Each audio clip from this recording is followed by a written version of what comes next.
Hello guys, welcome to the episode 2 of Flutter Notes App Series in our QueueLyte channel. In this video, we'll be designing these two beautiful app login pages and also we'll be implementing email sign-in and sign-up using Firebase.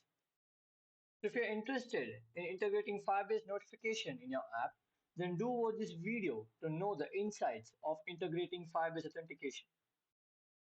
So now let's get started with our app. In episode 1 of this series, we have seen how to create a basic Flutter app and also we have learned to integrate the basics required for Firebase integration. If you have not watched that video, the link of that video will be given in the description. Do watch episode 1 of this series and then come back to the episode 2 to get better insights of what we are building. So now, before creating the UI for the page, let's create an auth controller to manage the state of the controllers. So now in this project, we are going to use the getX state management.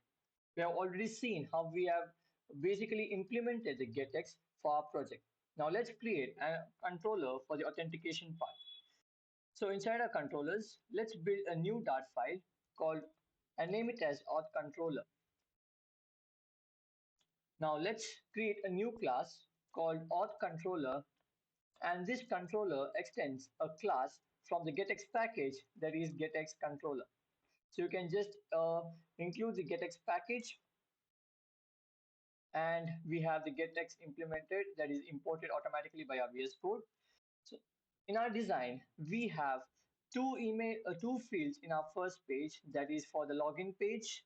In the login page, we have for the email and we have the password. And if we come back to the sign up page, we have three fields, that is one to capture the name, another one is for the email and for the password. So the first thing what we are going to do is we are going to create 5 different text editing controllers to manage the state and value of these text fields. Back in our code, let's create the 5 controllers to manage the text fields. So let's create the first one. So we can name it as login text controller, and let's create a new text editing controller. And we have to import the material package over here. The VS Code has automatically implemented imported the package for us. So now let's duplicate this five more times, and this one is for the login password. Next we have the name controller to manage the name of our user. Then we have sign up email controller, and finally we have the password controller for the sign up page. So now we have built the 5 required text editing controllers. And along with that, now let's also build the 2 form keys used to manage the states. So now one form is for the login page and one form will be for the sign up page. So we'll be using forms to use the validation purposes. So by using forms, we can validate our email and password according to our needs. So now let's build the 2 global keys of form state. So first we'll have for the login form. So let's create a final variable, that is login form key, and this will be a key of the global state. So we'll have the global key of the type of form state. And the same way, let's create for the sign up form key as well. So we'll create sign up form. So now we have implemented our auth controller for the basic. We have implemented basic variables inside auth controller. So now the next thing is we need to add this auth controller into the memory. So what we have to do is whenever our app loads, we'll be initializing our auth controller. So for initializing, for the first time, we'll be calling the auth controller. We'll create instance and the function is get.put from the get package. Or what we can do is we can just call the auth controller over here. And now we have got an error. So that's because we have removed the const from here. So let's just remove the const. And now let's hot restart the app. So now we can see here the instance of auth controller has been created. So while we are creating auth controller for the first time, we'll be using get.put, and let's add some comments so that we'll understand what we're doing.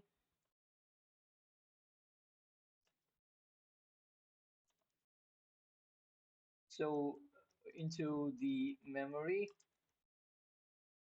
into the memory. Yeah.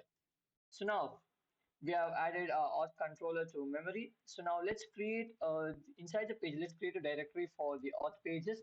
So all the auth related pages will be inside this directory. And now let's create a page called login page dot dart, which will have the design for login page. So now first let's create a stateless widget and let's call this as login page. And right now we can just return a scaffold, and in the main, we'll just remove this entire widget and we'll just call our login page.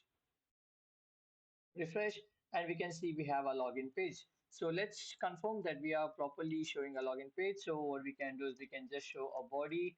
Uh, we can have a child in the center, a text box in the center. So child text, and we can have a text called login page. And boom, we have a login page implemented properly. So now before implementing the login page, uh, let us set up another controller that's called as the shared preference controller. So we can use shared preference controller to store the different values in the app instead of using an built-in or another database. So if you want to store just key value pairs, a single key value pair, then we can make use of the shared preference packages. So inside the auth controllers, let's create a new Dart file called shared preferences controller. So there are many ways to do this. We can either use shared preference controller to store the state of the logged in, or you can use any other state as any other method as well. So we'll be going the shared preference method. So now let's create a new class called shared preference controller. And again, this extends the getX controller from the get package. And now let's create a shared preference variable. So let's import shared preferences and let's create an instance of pref. So now we have created an instance, but we have not initialized it. So to initialize, we'll on the onInt function will be called whenever this shared preference controller will be added into memory for the first time. So what we can do is we can say over here prefs is equal to await, and we can say shared preferences. So let's shared preferences dot get instance. So the linter is showing us an error because this is an async method. So we need to implement async keyword over here, and boom, the error is gone. So now let's create some variables to store the keys. So we'll create a shared preferences keys. So now let's create the first key, static const. So string, and we'll name it as user email to store the email after the user logs in. So we can name it as user email. Next thing, we require to store the name of the uh, user. So we can say name. And next, we need to know whether the user is logged in or not. So static const string. So we can keep it like um, is logged in. Is logged in will be is logged in. Now let's create the methods to save the data in the shared preference. So the first, save user email in shared preferences. So now let's create user email to save user email. So string we'll get an email, and now we'll prefs dot set string. So we are setting the string value. So we need to set the string, and the key over here is user email, and the value will be email to be stored. In the same way, let's store the user name, saved name of user. So void, we'll say void save name, and we can just pass the name over here, and let's set it again. So it's set string, and the key will be name, and the value will also be name. So now let's change the variable over here. So we'll just name it username, and we can just pass username because we don't want to conflict this name and this name key value over here. And one more key value is to store the user UID. So we can say static const string user ID is user ID. So we want to keep a track of user ID as well from the login system. So we'll say save user ID. So void save, we'll just create replicate all these strings. So UID, and we can have pref dot set string, and we will have the value user ID, and we'll pass UID. The next thing we need to store is login state. So now let's create a void method. So void save is logged in, and we for this we'll be using the bool value, and let's pass the value from outside. So now let's save this. So pref set bool. So the key for this will be is logged in, and the value will be val.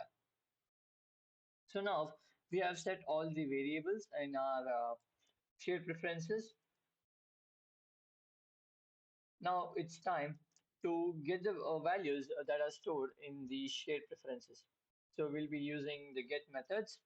So getting the stored values from the shared preferences.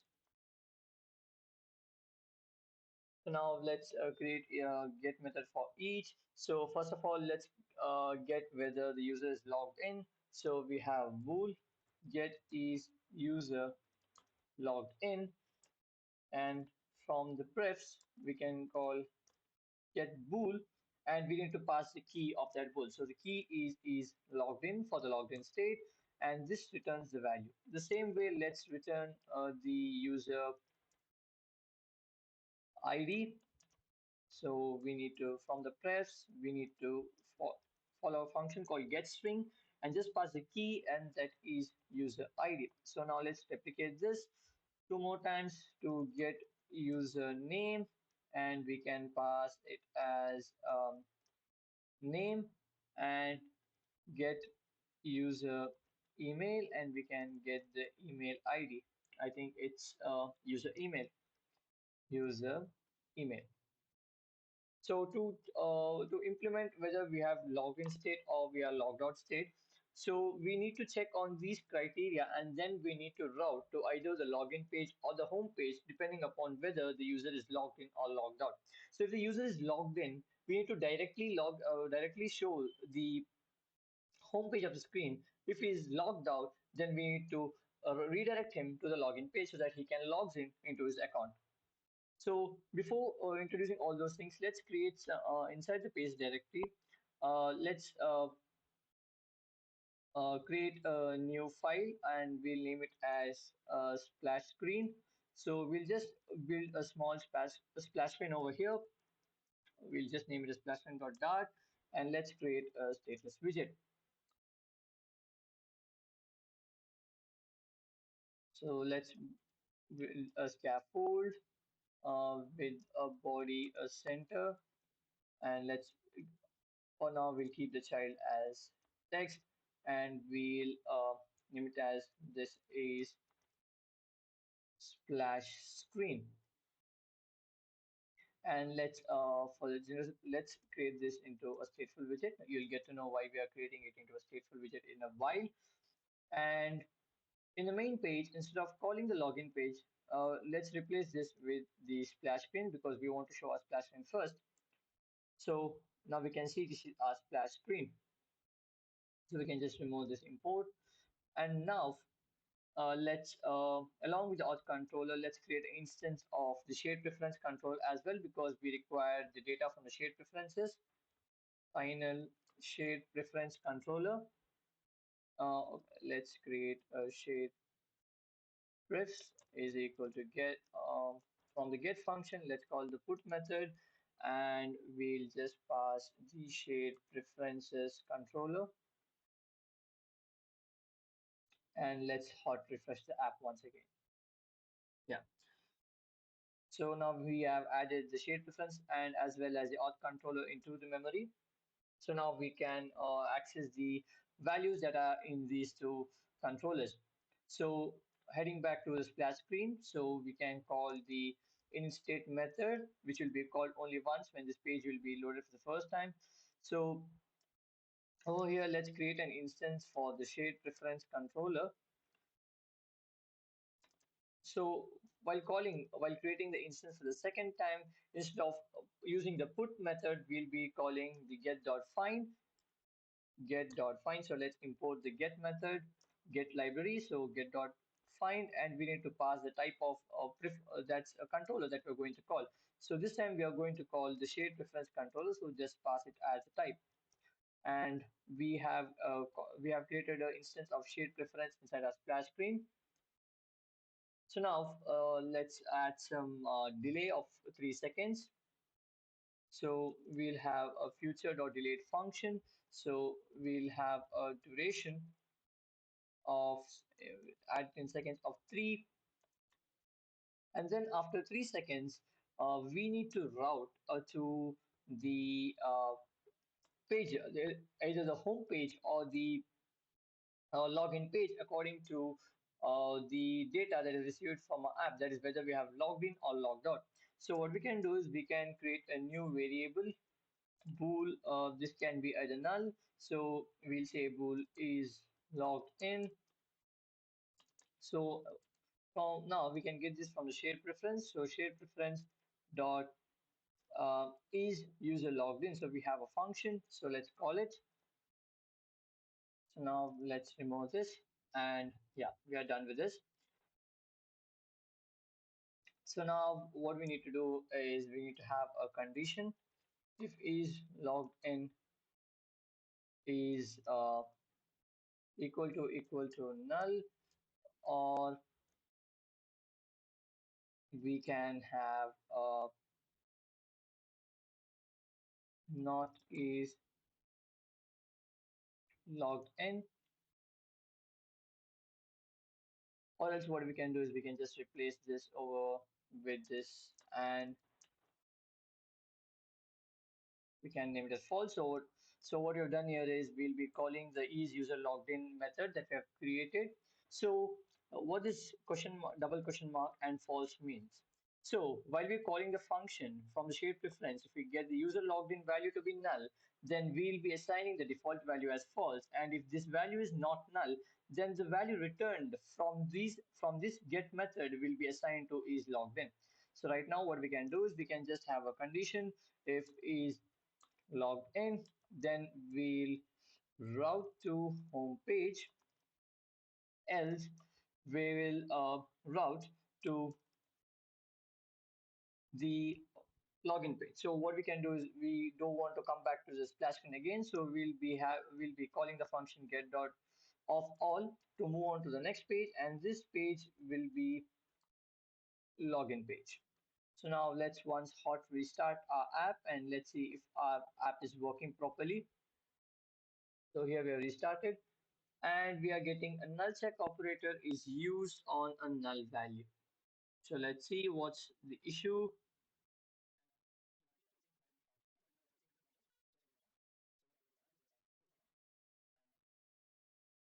Let's check this once again. So we are inside our shape document. We have initialized our app and then we are calling it. So what we can do is to we can just place this inside the future function so that we can give some time for the shape reference to load into the memory. So let's hot restart the app once again. So now we have this is splash and we can see we have routed back to login page. So let me just restart once again. So right now we're on the login page. Let's hot restart the app. And right now this is showing this is splash screen and boom, we are in the login page.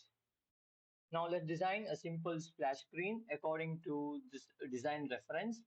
So now let's remove these codes and now we can create a sized box which will have an height of a double dot infinity, that is take the full height available, and also width to be double dot infinity, which says that just take the height and width that is available to you, the maximum height and the maximum width that is available to you. So now let's create a child and we'll create a child column widget and we'll place elements in the center. So what we can do is the main axis alignment will be in the center. So now to show to view the updates of our page, let's comment this code right now and let's hot restart our app once again. And now we are in a splash screen, so we can create a text. So the text says Notes app. And now let's style this text. So with the text style, so we have our colors from our primary colors. So from the theme, we can call the primary color context dot primary color. We can have a font weight of bold and a font size of 40. And let's see the output. So we have a Notes app quite big. So now let's add some spacing using size box and we can have a height of about 20 and let's add the tagline and the tagline is text notes made easy and let's also style this. So style text style and we can have the colors to be colors dot gray, font weight of W500 and also font size of 18. So let's add a const modifier and we have a notes made easy, a simple splash screen. So now let's uncomment this and let's hot restart our app once again. So we have our Notes app displaying over here and we can have the login page. So we can see some slight animation for the route. So we can even remove the animation. So you can just transition and that is transition dot no transition.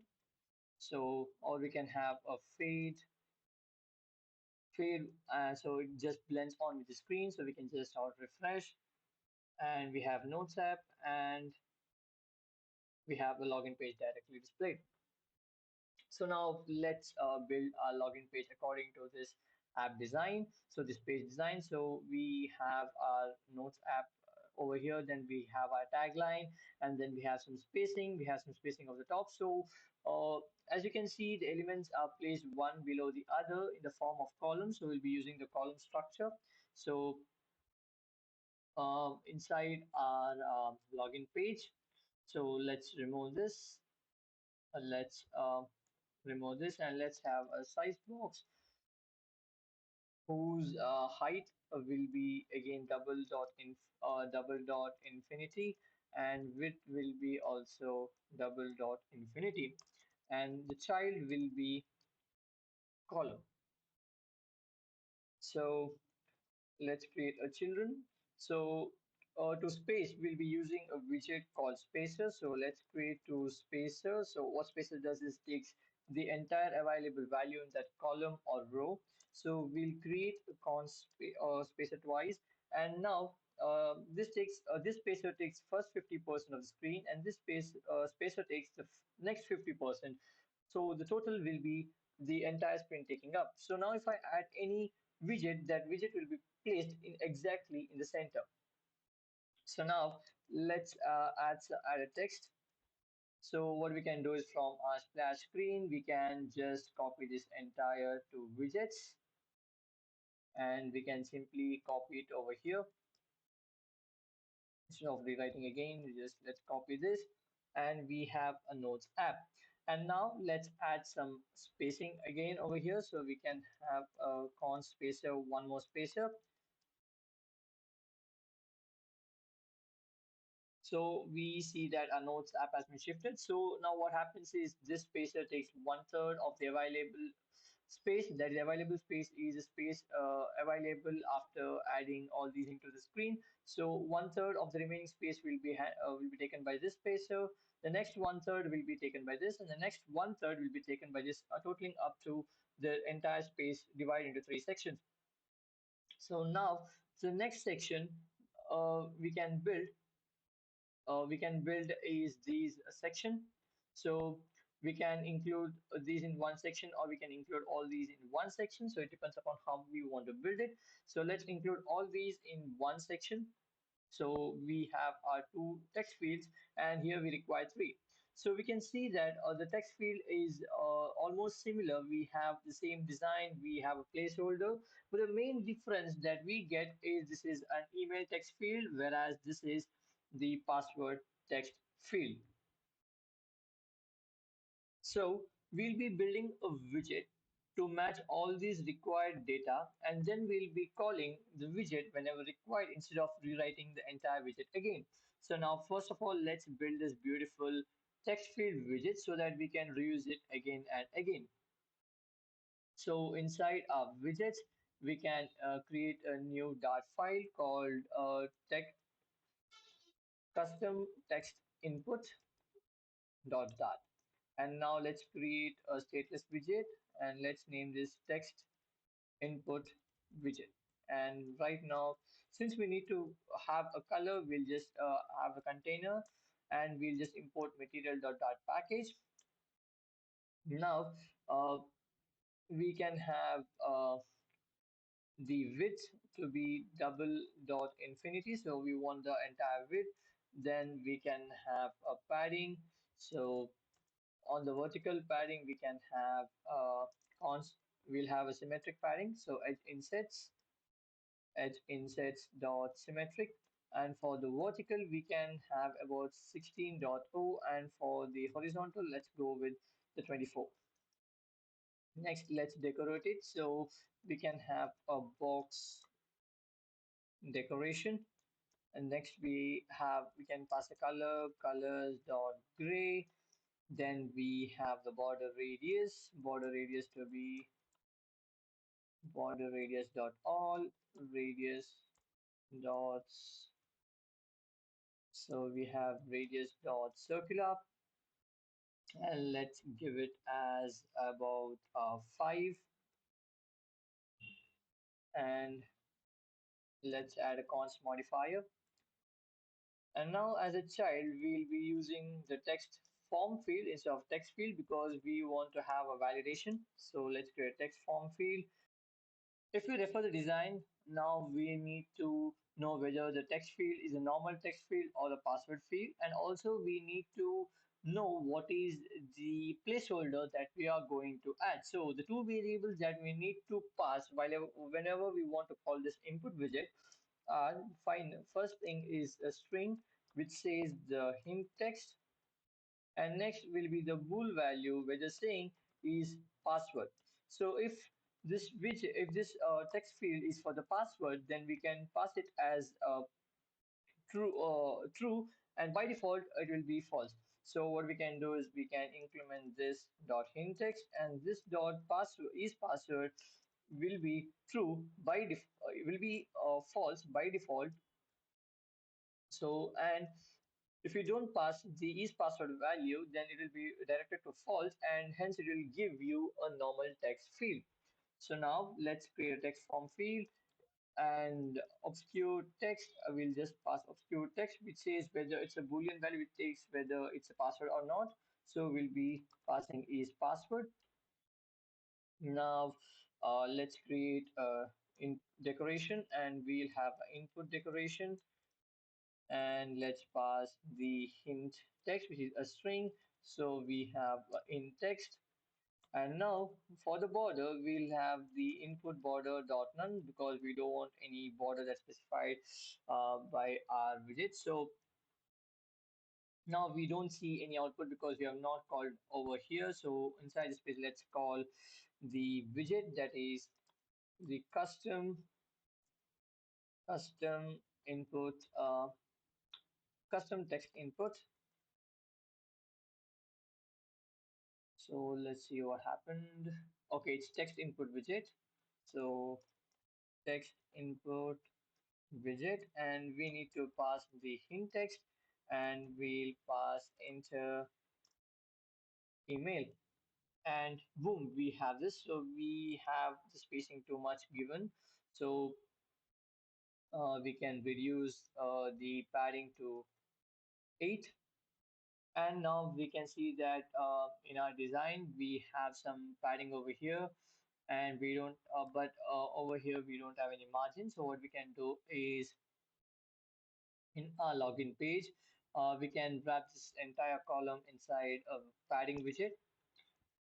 And in the symmetric widget, we can give the horizontal padding to be about 16. And we have this. And also let's reduce let's change the color to gray 3 350. Also, we cannot add a const variable, so let's add the const over here, const. And we have this, and let's also increase the border radius. So we have our enter email field, and also we need to now what we can do is we can replicate. So the two more things that we require over here is final. We require a function that is validator. So this is used to add the validation to our text field. So we can have this dot validator, and inside our text form field, we can have validator val, and we can have the uh, validator. And the main thing that we forgot to implement is the text editing controller. So we require an editing controller. So let's include a controller, and we can add over here as well. And let's give this controller. Okay, so now some things we need to pass over here are the validator. Right now, let's give it as an empty function. And for the controller, we'll just implement we need to get the login controller and the login password text controller from the auth controller. So let's first initialize an instance of it in this page for the login page. So we can do final auth controller is get the instance, that is get.find. Let's import the get method and get library, and here we need to pass auth controller. And now what we can do is from the auth controller, we can get the login text controller. And one more thing, let's also wrap this column inside another widget called the form, and we can give the key from the auth controller. We can just place it as the login form key. So this form will be uh, used to validate this entire form. So whether the entered values are proper, that is the email is a proper email or not, or the password is according to your needs. So uh, now let's add some space. So cons sized box. We can have a height of about 15. And now let's replicate this once again. And now, boom, we have two widgets, two text box in just a span of time.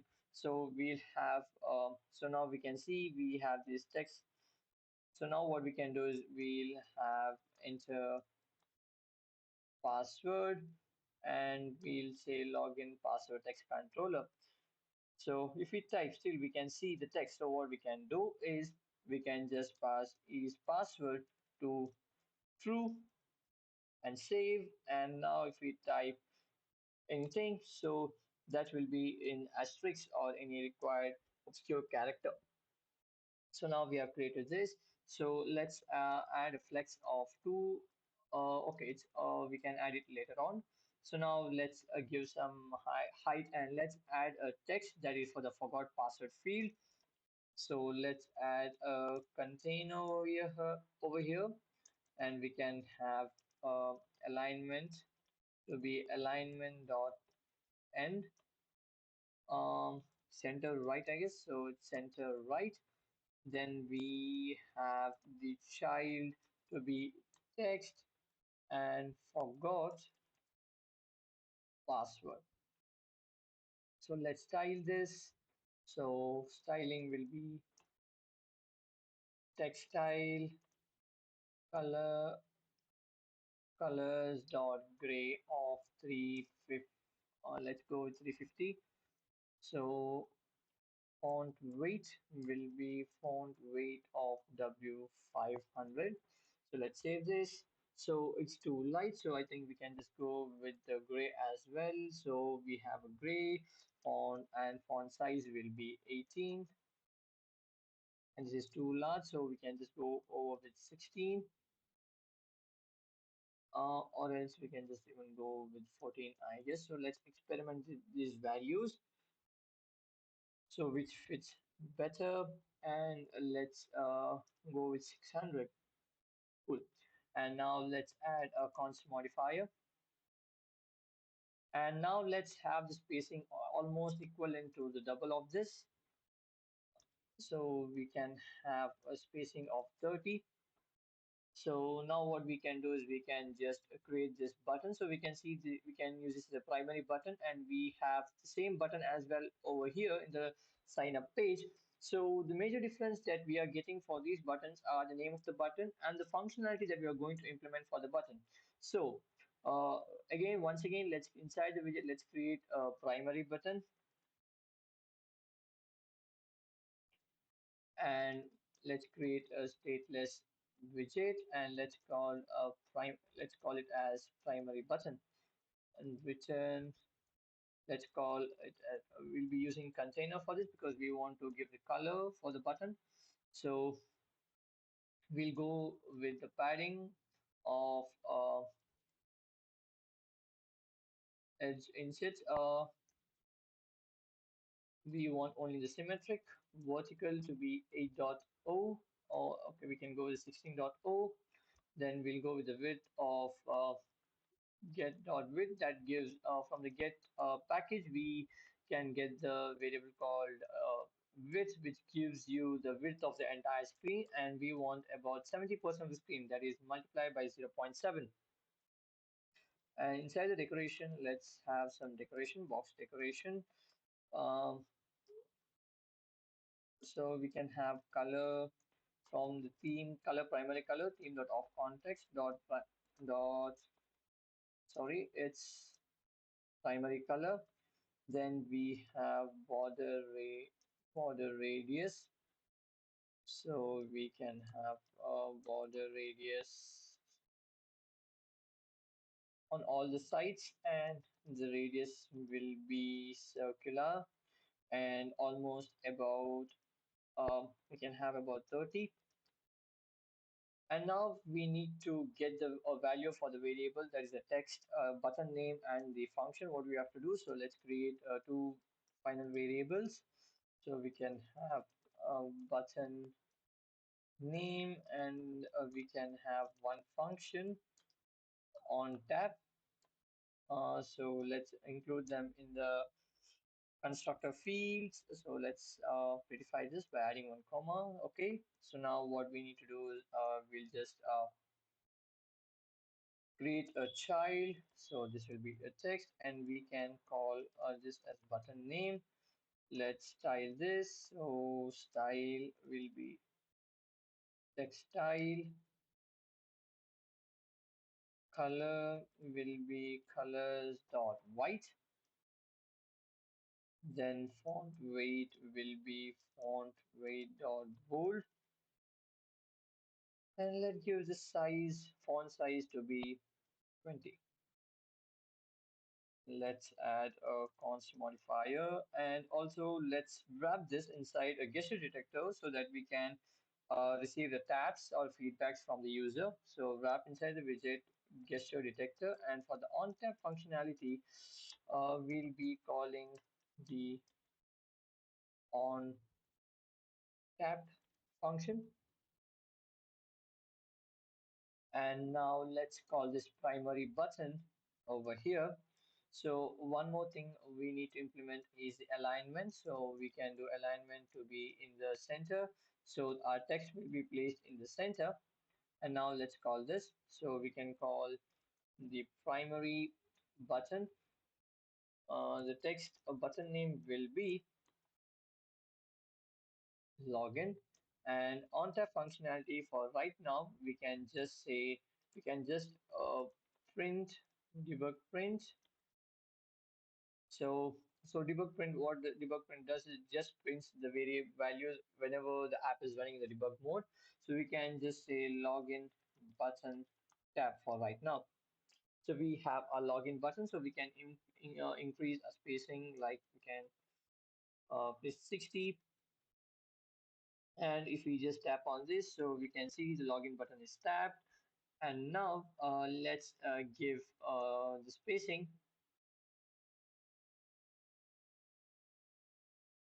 of 30, and let's give a spacing of 30.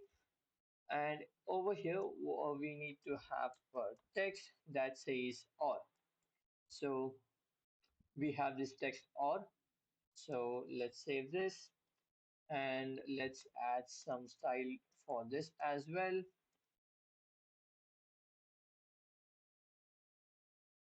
And we'll just go with the colors dot gray. Font weight will be bold.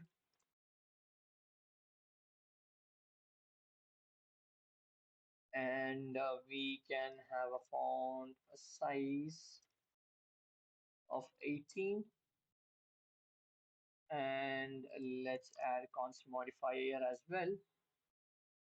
Now it's time to build the button for the Google login button. We have the same thing over here, but uh, different functionality. So what we can do is we can just inside our primary button variable, so we can just copy this entire thing until the gesture detector. So now let's create a new stateless widget.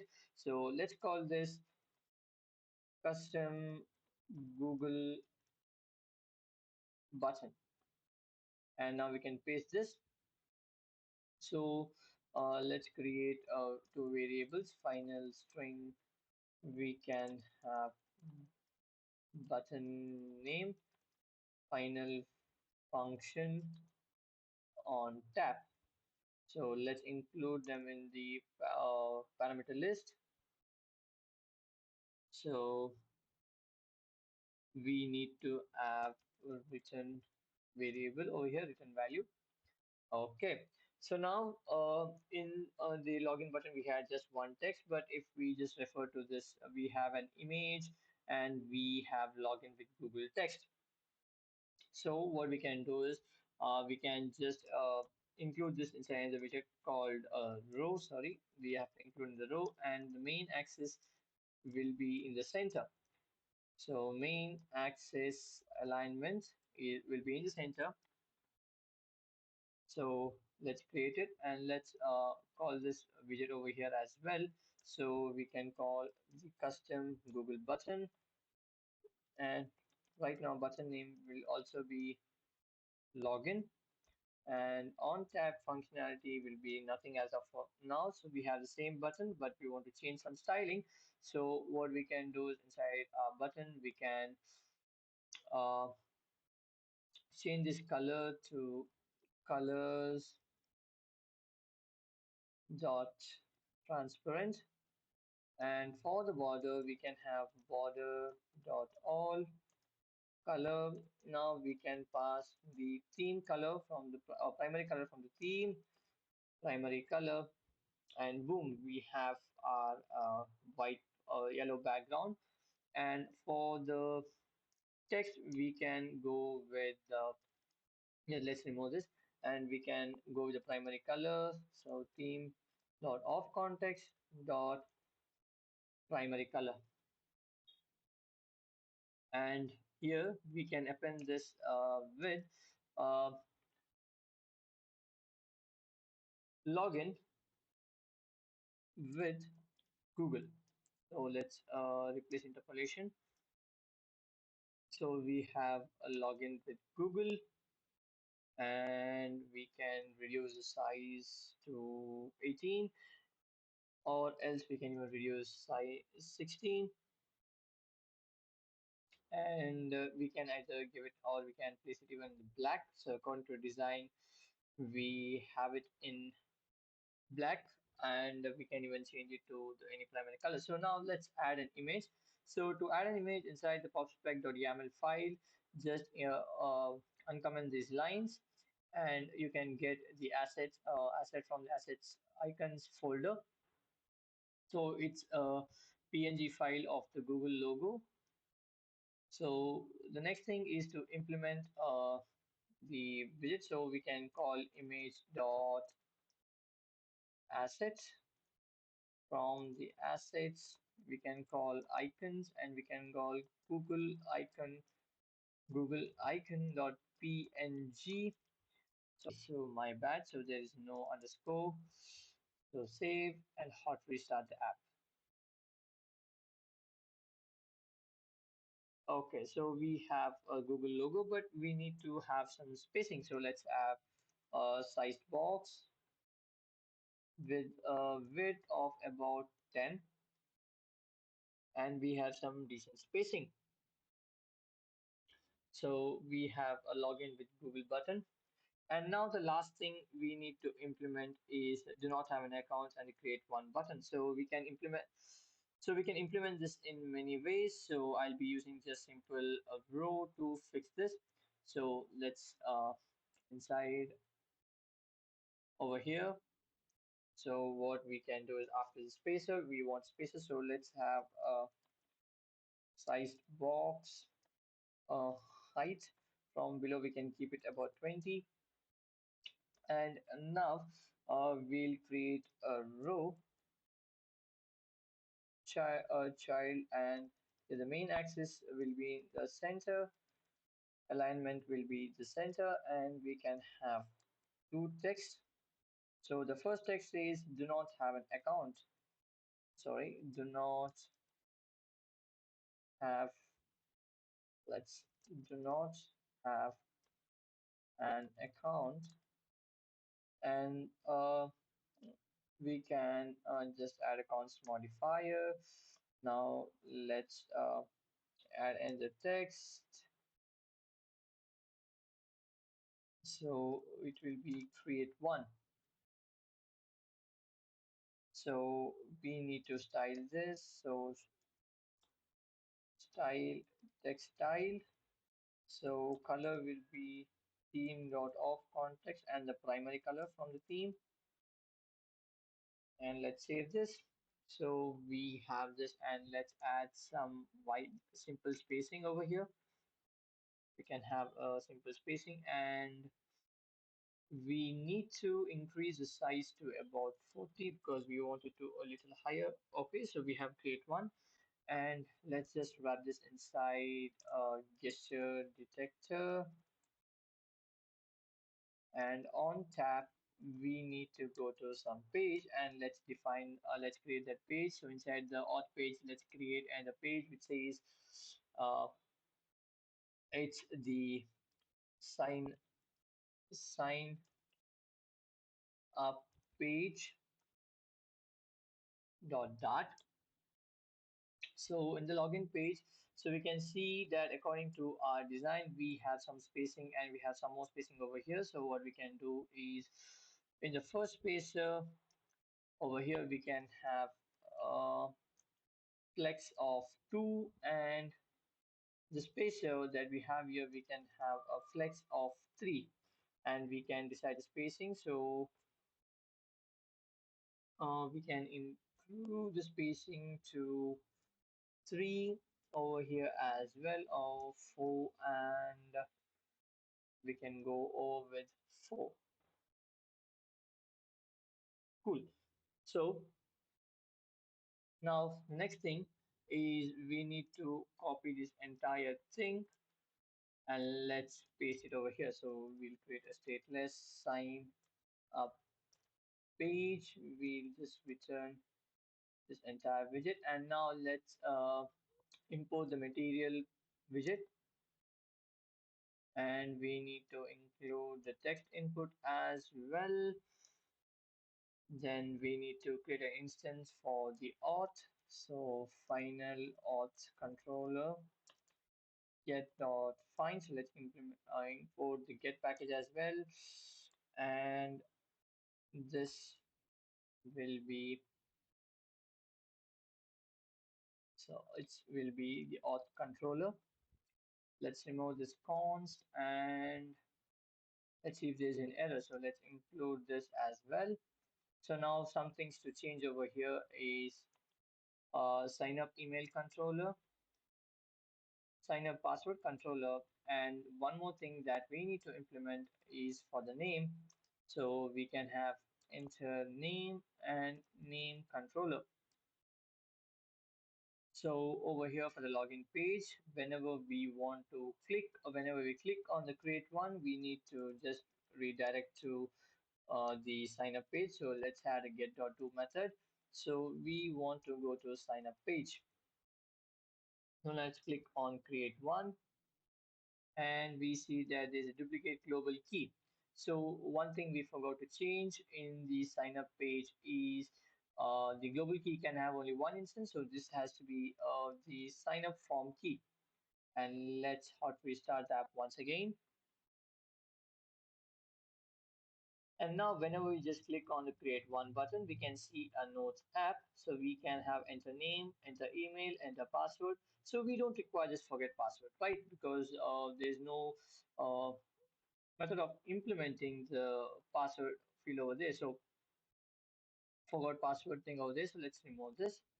So we have some spacing. So we can create a name, and I think we require some spacing after the login with Google button as well. So we have given a spacer, but let's create a flex of 2, and yeah, we are good to go. So I think even we can reduce the padding of our text field, I guess, so that we can have more space. So vertical of 4 will be better, and of 16 for the width, yeah. And now the next thing we need to change in the sign up page is this text. So instead of do not, we need to already have an account, then log in. So now what we'll do is for this, we'll just say let's route back from where we have come. So this will be our back button. So we can have login. We're back to the login page. And if you just want to click, we can just create one. And now we need to change we need to change the name of these buttons. So instead of login, this will be sign up. And again, we need to pass sign up. So we have our basic designs ready. So we had decided that in the episode 2, we'll be teaching you how to uh, create or how to implement the logical part. But since this video is going to be too lengthy, we'll be cutting it short. And in the next episode, that's the episode 3, we'll be implementing the backend for this design. So we have designed our splash screen, and we have designed our login page, and also we have designed our sign up page. So next thing is we need to connect this with our Firebase to store all the details required and also to authenticate the user in the proper way. If you are interested in learning, then do follow this channel. That is by subscribing this channel, and also follow this series to learn how you can build a Notes app using Flutter.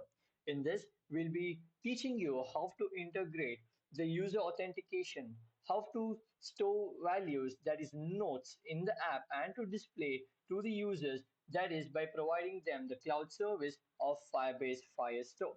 So if you're interested in learning all these, then you need to watch all the videos of this episode. So we'll be bringing this as a free course in YouTube.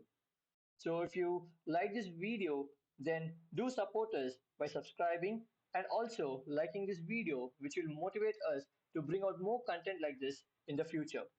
Thank you for watching.